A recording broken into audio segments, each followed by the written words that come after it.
하나님의 말씀 요한복음 4장 15절부터 26절 말씀입니다. 여자가 이르되 주여 그런 물을 내게 주사 목마르지도 않고 또 여기 물 기르러 오지도 않게 하옵소서. 이르시되 가서 내 남편을 불러오라. 여자가 대답하여 이르되 나는 남편이 없나이다. 예수께서 이르시되 내가 남편이 없다 하는 말이 옳도다. 너에게 남편 다섯이 있었고 지금 있는 자도 내 남편이 아니니 내 말이 참되도다. 여자가 이르되 주여 내가 보니 선지자로소이다. 우리 조상들은 이 산에서 예배하였는데 당신들의 말은 예배할 곳이 예루살렘에 있다 하더이다. 예수께서 이르시되 여자여 내 말을 믿으라. 이 산에서도 말고 예루살렘에서도 말고 너희가 아버지께 예배할 때가 이르리라. 너희는 알지 못하는 것을 예배하고 우리는 아는 것을 예배하노니 이는 구원이 유대인에게서 남이라. 아버지께 참되게 예배하는 자들은 영과 진리로 예배할 때가 오나니 곧 이때라. 아버지께서는 자기에게 이렇게 예배하는 자들을 찾으시느니라. 하나님은 영이시니 예배하는 자가 영과 진리로 예배할지니라. 여자가 이르되 메시아 곧 그리스도라 하는 이가 오실 줄을 내가 아노니 그가 오시면 모든 것을 우리에게 알려주시리이다. 예수께서 이르시되 내게 말하는 내가 그라 하시니라. 아멘. 이 예수님을 만난 사마리아 여인은 처음에는 예수님을 그저 이 유대인의 남자로만 여겼었죠. 그러나 오늘 예수님과 계속 대화를 하면서 점점 그 인식이, 예수님에 대한 그 인식이 변화하고 있는 것을 보게 됩니다. 그러니까 진정으로 자신의 영적인 이 갈증, 인생의 그 갈증을 해결해 줄 수 있는 이 메시아이시다라는 것을 깨닫게 되고 있는 것이죠. 예수님께서 다시는 목마를 일이 없는 이 생수를 주시겠다라고 하자 여인이 곧장 그 물을 좀 나에게 달라라는 그런 요구를 합니다. 그래서 이 목마르지도 않고 무엇보다도 여기에 다시는 물 기르러 오지도 않게 해달라라고 합니다. 예수님께서는 이 영적인 진리에 대해서 지금 말씀하신 것이죠. 그런데 지금 여인은 여전히 자신의 어떤 육신적인 필요와 이 욕망을 채우는 데만 급급한 모양임을 보게 됩니다.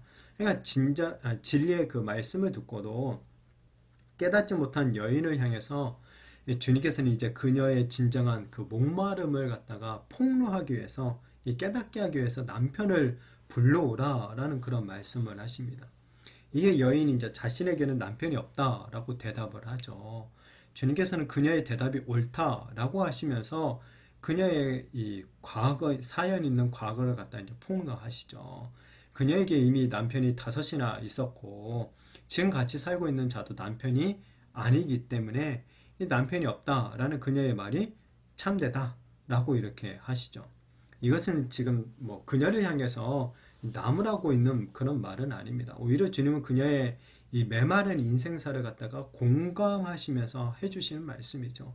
그냥 그녀를 갖다가 정죄하기 위한 그런 내용이 아니라 그녀의 진정한 인생의 문제를 해결해 주시고자 하시는 어떤 따뜻한 위로와 이 도움의 음성이다라는 것입니다.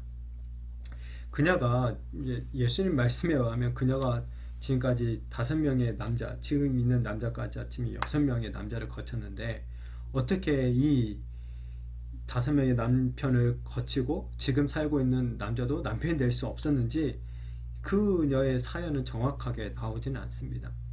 그녀의 문제로 인해 정말 그런 것인지 아니면 이때 당시 어떤 사회상으로 보면 사실 여자보다는 남자들 쪽에 문제가 있어서 그런 것인지, 그래서 그녀가 어쩔 수 없이 그런 삶을 살 수밖에 없었는지는 모르겠지만 확실한 사실 중 하나는 무엇입니까? 이러한 사연으로 인해서 그녀가 사회적으로 비난을 받고 있었다라는 것은 알 수가 있죠. 그러니까 그 뜨거운 한낮에 아무도 오지 않을 때 사람들의 눈을 피해서 혼자 물을 기르러 온 것이 아니겠습니까?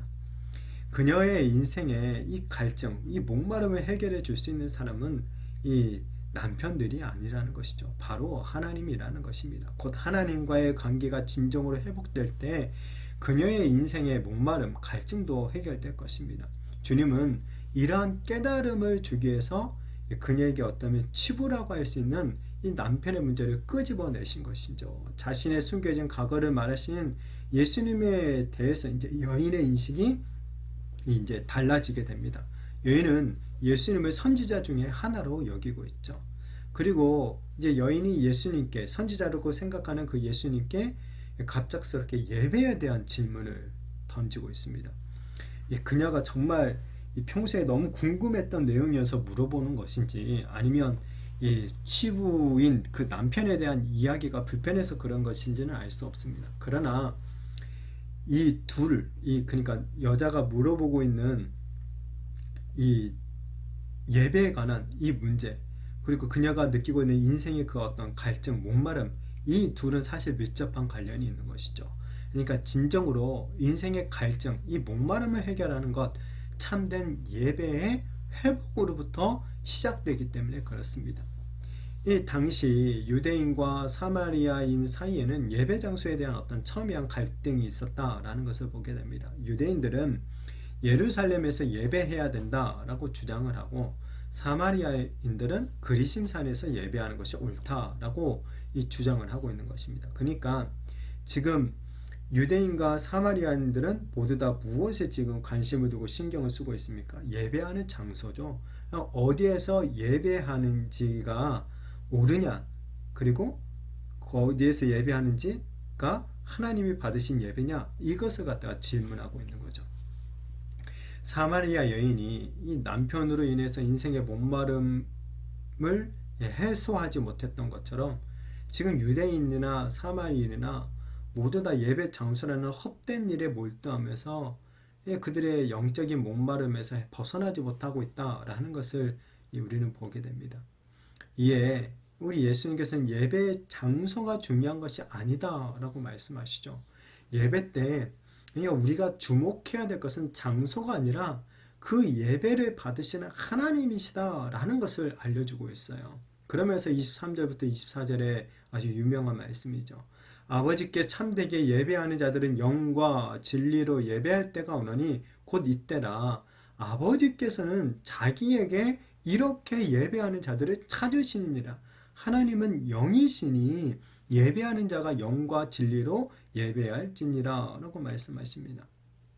예수님께서는 지금 새로운 예배 시대가 도래했다라는 것을 선언하시죠.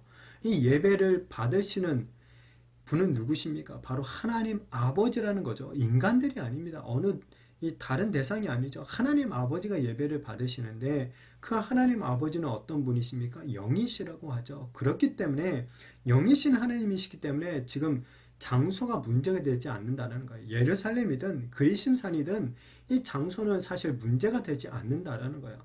다만 예배를 드리는 우리 자신들, 우리가 이 영이신 하나님 아버지께 영과 진리로 예배를 드리느냐, 그렇지 않느냐가 문제라는 것이죠. 예배를 드리는 자는 성령의 인도하심을 따라 진리이신 예수 그리스도께 순종하여서 예배를 드려야 되는 것입니다. 이것이 예배의 가장 중요한 핵심이고 우리가 가장 관심을 두고 신경을 써야 될 일이라는 것이죠.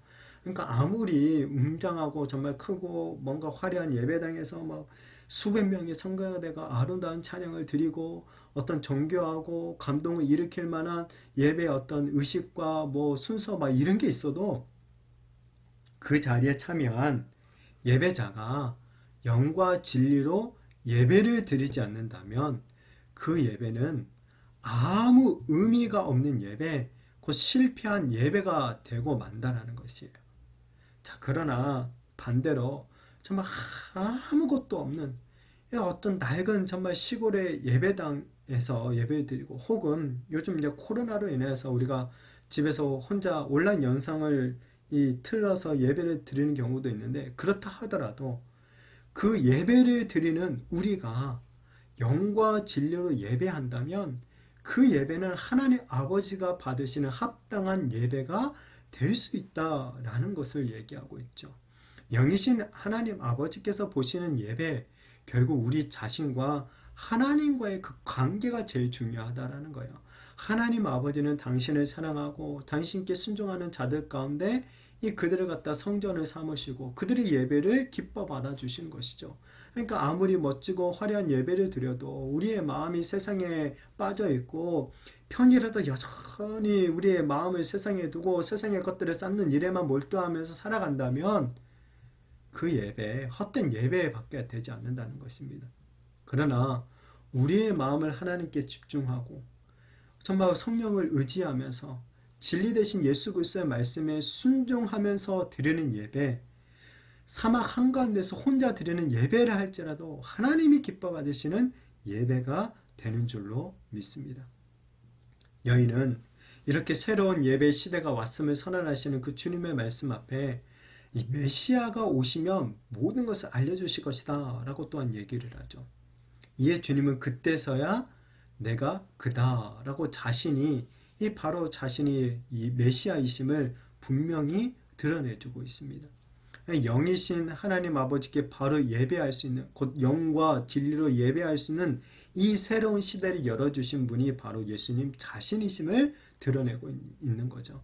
사마리아 여인의 그 눈앞에 계신 예수님을 바로 알고 그분을 바로 경배하는 것에서부터 결국에는 그녀의 모든 인생의 갈증들, 이 영혼의 갈증들이 해결될 수가 있는 것입니다. 우리가 무엇보다 깨달아야 하는 것, 예수님에 관한 진리, 그 진리죠. 그 진리는 그분이 하나님이 보내신 그리스도다. 예수님께서 하나님이 보내신 그리스도, 메시아다, 구원자다 라는 그 사실이죠. 이 진리를 깨닫고 예수님을 우리의 구원자로 믿고 이 고백한 성도들만이 하나님 아버지를 진정으로 예배할 수가 있게 되는 것이죠.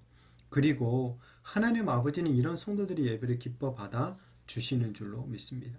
바라기는 예수님이 그리스도다, 이 메시아다, 구원자다 라는 그 진리에 기초하여서 영이신 하나님 아버지를 정말 영과 진리로 바르게 예배하며 살아가는 우리가 되어지기를 축복합니다. 그리하여서 이 바른 예배를 통하여서 정말 우리의 영혼과 인생의 모든 목마름 또한 해결받는 그런 은혜가 저와 우리 모든 성도님들에게 있게 되어지기를 예수님의 이름으로 축복합니다.